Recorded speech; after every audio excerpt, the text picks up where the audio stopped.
मुख्यमंत्र्यांच्या सहीने आणलेली स्थगिती हटवा अशी मागणी करत आमदार हेमंत रासनेंच्या कार्यालयावर रहिवाशांनीच मोर्चा काढला होता। आमची स्वप्न आम्हाला बघू द्या, गृहीत धरू नका अशी मागणी लोकमान्य नगर बचाव कृती समितीने केली। काय आहे नेमकं हे प्रकरण पाहूया। पुण्यात आमदार हेमंत रासनेंच्या कार्यालयावर लोकमान्य नगर रहिवाशांचा हल्लाबोल।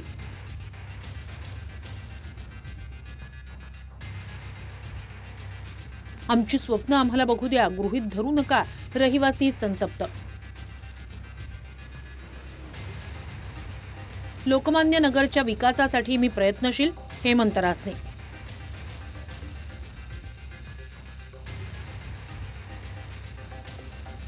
पुण्यातील कसबा परिसरात आमदार हेमंत रासने यांच्या कार्यालयावर लोकमान्य नगर रहिवाशांनी हल्लाबोल केला। विकास कामांवरून प्रश्नांची सरबत्ती करत यावेळी इथले रहिवासी संतप्त झाले होते। आमची स्वप्न आम्हाला बघू द्या, आम्हाला गृहीत धरू नका, पुनर्विकासाला त्वरित मंजुरी द्या अशा घोषणांनी नातूबाग परिसर नागरिकांनी दणाणून सोडला होता। आता हे नेमकं प्रकरण काय आहे पाहूया।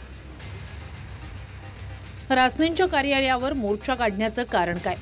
लोकमान्य नगरमधील म्हाडाच्या इमारतींचे अनेक प्रश्न उद्भवलेत। घरांचा विकास करण्यासाठी रहिवाशांनी स्वतः विकासक नेमले। रासनेंनी मुख्यमंत्र्यांना पत्र लिहित एकल विकासाच्या नावाखाली स्थगिती आणली। त्यामुळे लोकांच्या घरांच्या पुनर्विकासाचं स्वप्न भंगलं। पुणे लोकमान्य नगर बचाव कृती समितीच्या वतीनं रहिवाशांनी रासनेंच्या कार्यालयावर धडक दिली। या ठिकाणी जमलेल्या नागरिकांनी हाती निषेधाचे फलक घेतले होते। मुख्यमंत्र्यांना दिलेल्या पत्रामुळे पुनर्विकासाला खीळ बसल्यानं नागरिक संतप्त झाले। आमची स्वप्न आम्हाला बघू द्या, गृहीत धरू नका, पुनर्विकासाला त्वरित मंजुरी द्या, रहिवासी अशा घोषणांनी नागरिकांनी परिसर दणाणून सोडला। तब्बल अर्ध्या तासांनंतर रासने आले। यावेळी आमदार हेमंत रासने आणि रहिवाशांमध्ये काही काळ शाब्दिक खडाजंगी झाली।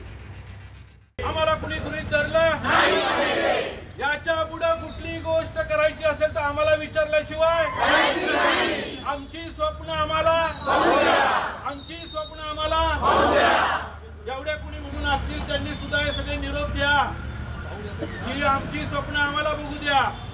केवळ लोकमान्य नगरचा नव्हे तर संपूर्ण कसबा मतदारसंघातील जीर्ण झालेल्या सोसायट्यांचा विकास करायचा आहे असं मत आमदारांनी मांडण्याचा प्रयत्न केला।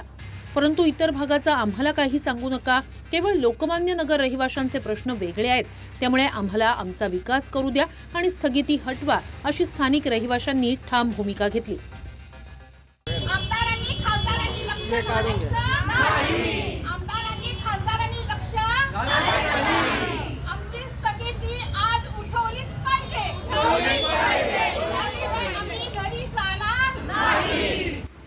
दरम्यान लोकमान्य नगरच्या विकासासाठी मी प्रयत्नशील असून लवकरच यावर तोडगा काढेन असं आश्वासन आमदार हेमंत रासने यांनी रहिवाशांना दिलं।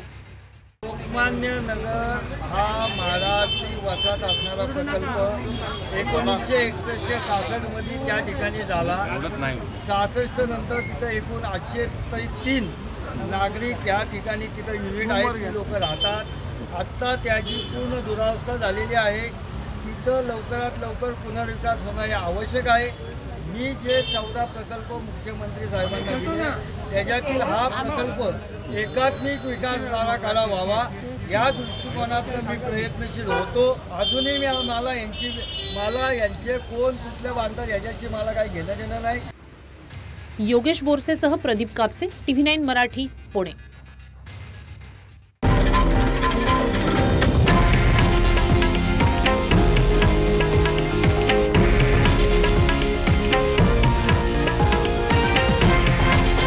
हे आहे देशातील नंबर 1 न्यूज नेटवर्क आणि आपण पाहत आहात TV9 मराठी, एकमेव।